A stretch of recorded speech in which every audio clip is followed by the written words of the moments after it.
Welcome to video demonstrations of Genius 4 COP ADL batching controller. In previous video, we seen how to set plan parameter setting, how to set auto functions, those comes under factory setting. In this video, we have to see how to set value added features. तो value added features के लिए हमें पहले इस indicator का power supply of करना है। तो हम इसका पावर सप्लाई ऑफ कर देते हैं। पावर सप्लाई ऑफ करने के बाद हमें यहाँ पे जीरो और फंक्शन की एक साथ लॉन्ग प्रेस करके रखना है। तो पहले हम यहाँ पे जीरो की प्रेस करके रखते हैं, उसके बाद इसका पावर सप्लाई ऑफ ऑन करते हैं और इमीडिएटली फंक्शन की प्रेस करके रखते हैं। तो यहाँ पे स्प्रिंग कॉन्सेप्ट जो हमारी कंपनी का नाम है, उसके बाद जीनियस का मॉडल नंबर आ जाएगा, उसका सीरियल नंबर आ जाएगा और अगले वाले विंडो पे वैल्यू फीचर्स लिखा है। तो जब ये मैसेज आपको शो हो जाएगा तो आपको ये दोनों की जो हमने प्रेस करके रखा है उसको साथ में रिलीज़ करना है। साथ में रिलीज करने के बाद ये सिस्टम हमें पासवर्ड डालने के लिए पूछता है। तो इसका पासवर्ड है 1502। उसके बाद एंटर की प्रेस करना है। एंटर की प्रेस करने के बाद हम इस ऑप्शन में एंटर कर सकते हैं। ओके, तो यहाँ पे स्क्रीन पे दिखता है value features inch system enable. ये यहाँ पे शॉर्ट फॉर्म में लिखा है, लेकिन ये इंचिंग सिस्टम है जो कि हम एग्रीगेट सेक्शन के लिए इम्प्लीमेंट करते हैं। तो ये अभी ऑप्शन है वो फैक्ट्री सेटिंग के अंडर है वैल्यू फीचर्स। तो हम यहाँ पे एक बार इंचिंग सिस्टम एनेबल करते हैं तो ये वाला ऑप्शन हमें यूज़र सेटिंग के लिए अवेलेबल हो जाता है। यानी कि यहाँ पे आपने इंचिंग सिस्टम आपने इनेबल नहीं रखा तो ये ऑप्शन आपको वहाँ पे नहीं दिखेगा। ठीक है, तो हम इन सिस्टम इनेबल, उसके बाद हमें यहाँ पे एंटर की प्रेस करना है। एंटर की प्रेस करने के बाद आपको यहाँ पे पूछता है कि उसको इनेबल रखना है या नहीं रखना है। आपको नहीं रखना तो आप यहाँ पे अप एरो की प्रेस करके उसको नो कर सकते हैं। और आपको ये इंचिंग सिस्टम इम्प्लीमेंट करना है तो आपको यहाँ पे उसको एस करना होगा। उसके बाद एंटर की प्रेस कीजिए। ओके, तो एंटर की प्रेस करने के बाद हम उसी इन सिस्टम एनेबल इस विंडो स्क्रीन पे वापस आ जाएंगे। अगले वाले ऑप्शन में जाने के लिए हमें डाउन एरो की प्रेस करना होगा। हमें यहाँ पे डाउन एरो की एक बार प्रेस करना है तो दूसरा ऑप्शन ओपन हो जाएगा, यहाँ पे ऑटो करेक्शन एनेबल। ओके, तो उसमें एंटर करने के लिए हमें यहाँ पे एंटर की प्रेस करना है। एंटर की प्रेस करने के बाद हमें यहाँ पे पूछता है कि ऑटो करेक्शन ये जो ऑप्शन है वो आपको एनेबल रखना है या नहीं रखना। आपको ऑटो करेक्शन ऑप्शन एनेबल रखना है तो आप यहाँ पे यस रख सकते हैं, और आपको ये ऑप्शन नहीं चाहिए तो आप इसको नो कर सकते हैं। नो करने के लिए आपको अप एरो की एक बार प्रेस करना होगा। मैं यहाँ पे उसको एस रखता हूँ। ये ऑटो करेक्शन ऑप्शन हम बेटर एक्यूरेसी के लिए उसको यस रखते हैं। समझो हमने ऑटो करेक्शन ऑप्शन एस रख दिया और हमारा एक रेसिपी है M10 करके, और उसका एक साइकिल में हमें प्रोडक्शन मिलता है हाफ एम क्यूब का, और मुझे वो रेसिपी 10 बार चलाना है। यानी एक बैच के अंदर 10 साइकिल आ जाएंगे, यानी कि टोटल प्रोडक्शन हो जाएगा 5 एम क्यूब। ओके, तो समझो उसमें 4 एग्रीगेट है, एक सीमेंट मटेरियल है, एक वाटर मटेरियल है और एक एडमिक्शन मटेरियल है। ओके, चारों वेट बेस है। समझो पहले वाले साइकिल में जो 10 में से पहला वाला साइकिल चल रहा है उसमें सीमेंट का सेट पॉइंट, यानी सीमेंट का सेट पॉइंट 100 है, और पहली साइकिल में उसने जो मटेरियल लिया था वो खाली 90 लिया था, यानी 90 kg मटेरियल लिया था। तो अगले वाले ऑप्शन में ये ऑटो करेक्शन ऑप्शन एनेबल रखने के बाद, यानी कि हम पहले इसको एनेबल यहाँ पे रखते हैं और फिर से बैच स्टार्ट करते हैं, तो सेकंड वाले ऑप्शन में वो ऑटोमेटिकली एडजस्ट करेगा। सेकंड साइकिल में वो उसको या तो 110 ले लेगा और 110 ले लेगा। ये सेकंड वाले ऑप्शन में वो जो पिछले वाले साइकिल में जो मटेरियल कम लिया था वो एडजस्ट करेगा, या तो सेकंड साइकिल में करेगा या तीसरे चौथे साइकिल में वो एडजस्ट करेगा।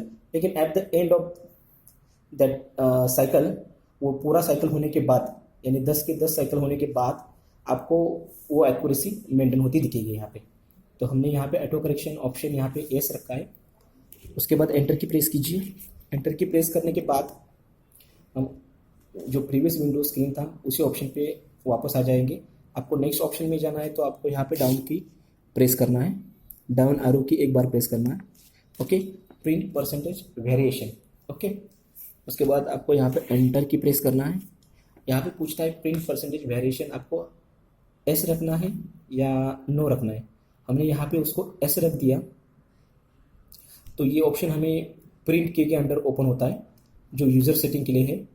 तो एक बार हमने यहाँ पे इसको येस रख दिया तो वो ऑप्शन हमें प्रिंट के अंडर अवेलेबल हो जाता है।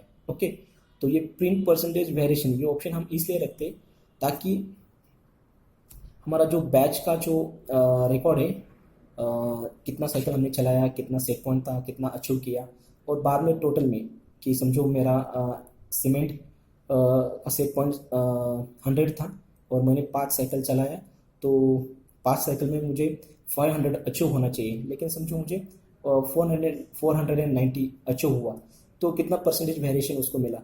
तो ये प्रिंट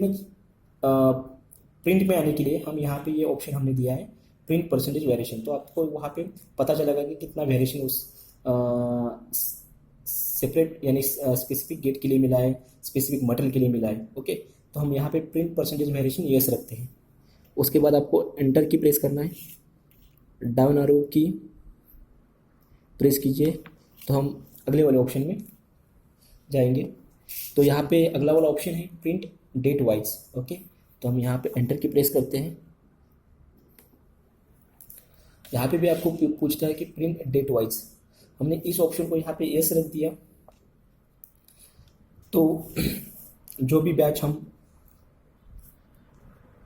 चलाते हैं इस इंडिकेटर थ्रू, तो उसका जो डेटा है वो यहाँ पे सेव हो जाएगा।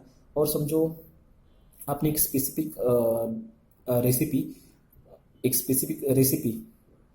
यहाँ पे एक हफ्ते के लिए चलाया है, और उसका डेटा या तो नंबर ऑफ रेसिपी जितने भी आपने यहाँ पे इस इंडिकेटर थ्रू चलाए है, उसका डेट टू डेट आपको रिकॉर्ड चाहिए प्रिंट आउट में। तो जब आप ये ऑप्शन यहाँ पे यस कर देंगे तो उसका प्रिंट आउट आपको मिल सकता है, जो कि ये ऑप्शन है आपको प्रिंट की के अंडर अवेलेबल हो जाता है। ओके, तो हम यहाँ पे print date wise option yes रखते हैं। एंटर की प्रेस करने के बाद हम प्रीवियस विंडो स्क्रीन पे वापस आ जाते हैं। नेक्स्ट ऑप्शन के लिए हमें यहाँ पे डाउन एरो की एक बार प्रेस करना है। डाउन एरो की एक बार प्रेस करने के बाद हमें दूसरा ऑप्शन ओपन होता है प्रिंट रेसिपी वाइज। तो हमें यहाँ पे अभी एंटर की प्रेस करना है। यहाँ पे पूछता है प्रिंट रेसिपी वाइज जो ऑप्शन है जो प्रिंट की के अंडर ओपन हो जाता है, तो वहाँ पे आपको ये ऑप्शन चाहिए क्या नहीं चाहिए।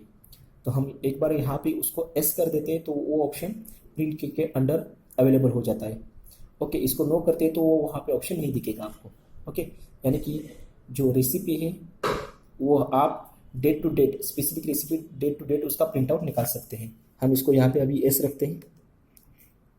नेक्स्ट ऑप्शन में जाने के लिए डाउन एरो की एक बार प्रेस कीजिए। यहाँ पे नेक्स्ट ऑप्शन है फाइंड एंड कोर्स। तो ये फाइंड एंड कोर्स सिस्टम हम एग्रीगेट चैनल के लिए इम्प्लीमेंट करते हैं। उस टाइम पे आपको खाली 4 ही एग्रीगेट मटेरियल आपको सिलेक्ट करना होगा, क्योंकि हमने 4 एग्रीगेट मटेरियल सिलेक्ट किए। तो हमने फाइंड कोर्स सिस्टम एक बार उसको इम्प्लीमेंट किया तो इसके नंबर ऑफ आउटपुट हो जाएंगे टोटल 8, यानी एक मटेरियल के लिए एक फाइंड का आउटपुट रहेगा, एक कोर्स का आउटपुट रहेगा। ओके, तो आपको फाइंड कोर्स सिस्टम चाहिए तो आप इसको यहाँ पे यस कर सकते हैं। यहाँ पे आपको एंटर की प्रेस करना है। आपको नहीं चाहिए तो आपको यहाँ पे नो करना है। ओके, मैं यहाँ पे फिलहाल इसको नो रखता हूँ।